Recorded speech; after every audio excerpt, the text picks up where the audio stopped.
अशी चटपटीत पनीरची रेसिपी बनवण्यासाठी जास्त मेहनत लागत नाही बरं का. पटत नसेल तर हा व्हिडिओ शेवटपर्यंत नक्की बघा. सगळ्यात आधी आपल्याला पनीरचे आणि कांद्याचे चौकोनी असे तुकडे करून घ्यायचे आहेत. एका बाउलमध्ये आपल्याला दही चांगलं फेटून घ्यायचं आहे आणि त्यामध्ये हळद, लाल तिखट, काळं मीठ, गरम मसाला, धना जिरा पूड आणि कसुरी मेथी हे सगळं घालून आपल्याला छानपैकी मिश्रण तयार करून घ्यायचं आहे. यातलं थोडंसं मिश्रण आपल्याला पनीरच्या तुकड्यांना लावून घ्यायचं आहे, बाकीचं साईडला ठेवून घ्यायचं आहे. आता पॅनमध्ये आपल्याला तेल थोडंसं गरम करून त्यामध्ये पनीरचे पीसेस हे चांगले परतून घ्यायचे आहेत.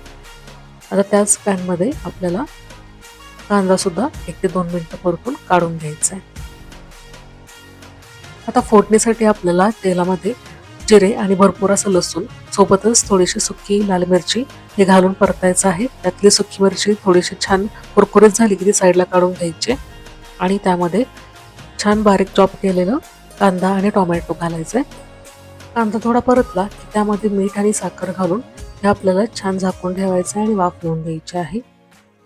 2 ते 3 मिनिटांनंतर आपल्याला त्यामध्ये बेसन, हळद आणि थोडंसं लाल तिखट हे घालून पुन्हा एकदा चांगलं परतून घ्यायचं आहे आणि थोडंसं त्यामध्ये पाणी घालायचं आहे. आता हे परत एकदा झाकण ठेवून आपल्याला छान तेल सुटेपर्यंत त्याला शिजवून घ्यायचं आहे. तेल सुटल्यानंतर आपल्याला दह्याचं जे राहिलेलं मिश्रण होतं ते त्यामध्ये घालून पुन्हा एकदा वाफ देऊन घ्यायची आहे आणि शेवटी पनीरचे तुकडे घालून एकदा शेवटची वाफ देऊन घ्यायची आहे. तुम्ही ग्रेव्ही किती छानपणे परतताय त्यावरती त्याची टेस्ट अवलंबून असते. तर अशा पद्धतीने ही रेसिपी तयार होते. तुम्ही सुद्धा ही घरी नक्की ट्राय करून बघा.